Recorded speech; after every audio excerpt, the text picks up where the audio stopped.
आज हम एक बहुत ही दिलचस्प और प्राचीन कहानी में उतरने वाले हैं।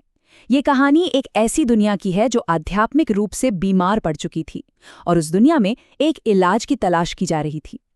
ये एक ऐसी खोज है जो हमें बताती है कि सुनने और सुनाने में कितनी ताकत होती है। और देखिए, ये आज भी उतनी ही जरूरी है जितनी सदियों पहले थी। तो कहानी शुरू होती है देवर्षि नारद मुनि से। वो एक ऐसी दुनिया की यात्रा पर निकलते हैं जो अंदर से टूट रही थी। इस यात्रा में उन्हें जो मिलता है वो उन्हें एक ऐसी खोज पर भेज देता है जिसकी उन्होंने कभी कल्पना भी नहीं की थी। तो चलिए इस रहस्यमयी यात्रा में उनके साथ चलते हैं और देखते हैं कि वो क्या खोज पाते हैं। तो कहानी के पहले हिस्से में हम देखते हैं कि आखिर वो क्या समस्या थी जिसने नारद मुनि को इतना बेचैन कर दिया। ये सिर्फ उनकी कोई निजी यात्रा नहीं थी, बल्कि ये उस पूरे युग की हालत का एक आईना थी जिसमें वो रह रहे थे।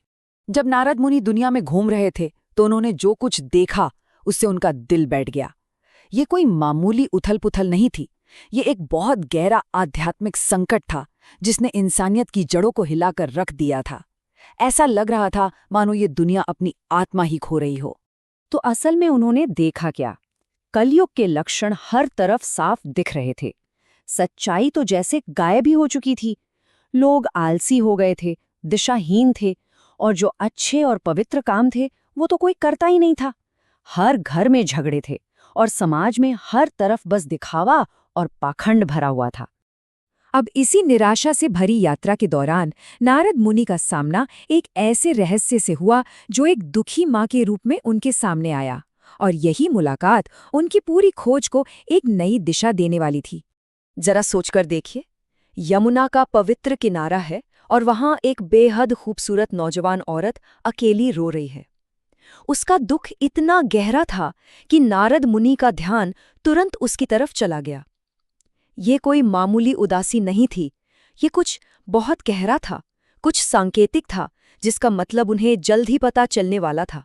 इस औरत के साथ दो बूढ़े बहुत ही कमजोर आदमी थे और उसने बताया कि वो उनकी माँ है। उसका नाम था भक्ति यानी डिवोशन, और वो खुद तो एकदम जवान थी, लेकिन उसके बेटे जिनके नाम ज्ञान और वैराग्य थे वो तो जैसे मरने की कगार पर पहुंच चुके थे। अब ये तो बड़ी अजीब बात थी, है ना? मतलब ये कैसे हो सकता है? ये तो कुदरत के नियम के ही खिलाफ था। कोई माँ अपने बच्चों से छोटी कैसे हो सकती है? यही सवाल इस कहानी का केंद्र बन गया। एक ऐसा रहस्य जिसे सुलझाने के लिए नारद मुनि ने ठान लिया। इस गहरी पहेली को सुलझाने के लिए नारद मुनि ने वो सब कुछ किया जो उनके बस में था। उन्होंने भक्ति के बेटों ज्ञान और वैराग्य में फिर से जान डालने के लिए हर आध्यात्मिक तरीका आजमाया, लेकिन नतीजा कुछ नहीं निकला। उन्होंने वेदों और उपनिषदों का सार सुनाया, गीता का ज्ञान दिया, लेकिन कुछ भी काम नहीं आया।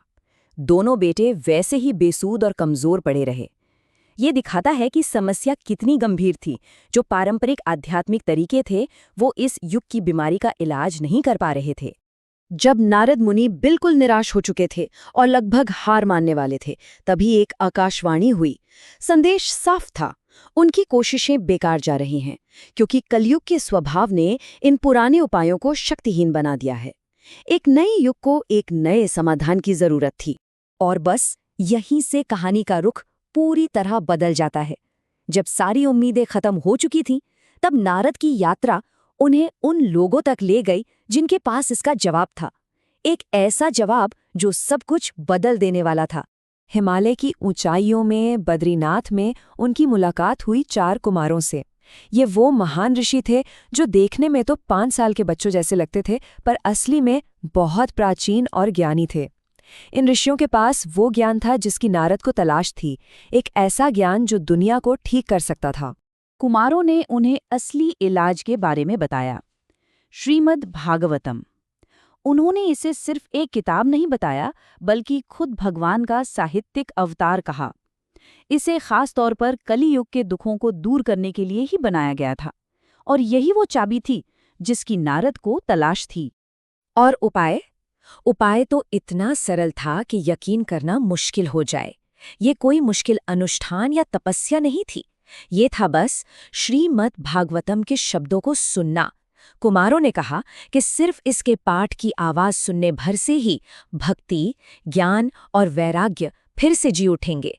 लेकिन सवाल ये था कि इस शक्तिशाली दवा को लेना कैसे था। कुमारों ने एक बहुत ही खास तरीका बताया, एक ऐसा रास्ता जो सुनने के सरल लेकिन बहुत गहरे काम पर टिका था। इस तरीके को भगवत सप्ताह कहा जाता है, मतलब 7 दिनों का एक आयोजन जहां लोग सिर्फ एक मकसद से इकट्ठा होते हैं, श्रीमद् भागवतम की कहानियों को सुनना। और ये सिर्फ सुनना नहीं है, ये पूरे ध्यान के साथ मन लगाकर सुनना है।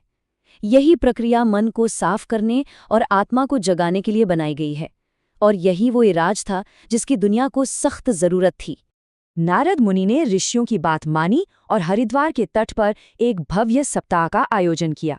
और जैसे ही 7वें दिन का पाठ खत्म हुआ, कुछ ऐसा हुआ जिस पर यकीन करना मुश्किल था, कुछ ऐसा जिसने हमेशा के लिए सब कुछ बदल दिया।